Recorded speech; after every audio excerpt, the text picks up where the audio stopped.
يسعدني ويشرفني ان انا يكون معايا الفنانه الرقيقه الجميله المتالقه في كل رمضان وكل مهرجان القنوات الفضائيه الفنانه الجميله روجينا. ازاي حضرتك؟ الله يسلمك، ازيك ومبروك السنة دي الدورة الحالية، وعقبال اللي جاية واللي بعدها واللي بعدها. مبروك لحضرتك على التكريم. الله يبارك فيكي، ميرسي جدا. عايزين نعرف بقى السنه دي المهرجان بيكرم حضرتك على انهي واجمل مسلسل؟ بصي، هما يعني السنة دي احتاروا يكرموني على أي مسلسل، فادوني ادوني على الثلاث مسلسلات.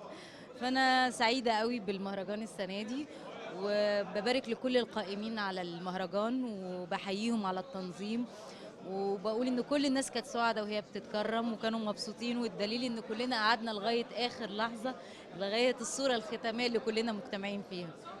طيب حضرتك شايفه مهرجان القنوات الفضائيه بيمثل ايه للفنان او بيضيف له ايه؟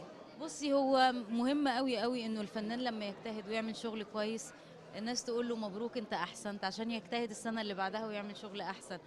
فانا سعيده ان كل القنوات الفضائيه اللي احنا شغلنا بيتعرض فيها ليها مهرجان وبيكرم الفنانين، ويا رب دايما كده كل سنه.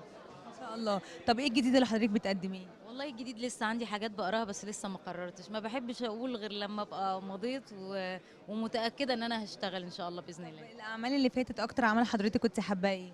كلهم كلهم بحبهم، ما اقدرش اختار عمل اكتر من التاني، كلهم بحبهم جدا. طب انا عايزه كلمه تقوليها لرئيس المهرجان احمد علي.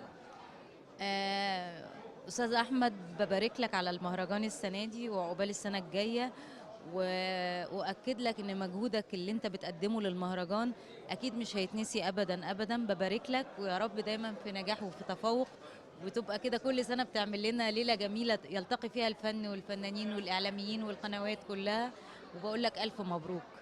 مبروك على الجايزه والف الف مبروك يا حبيبتي.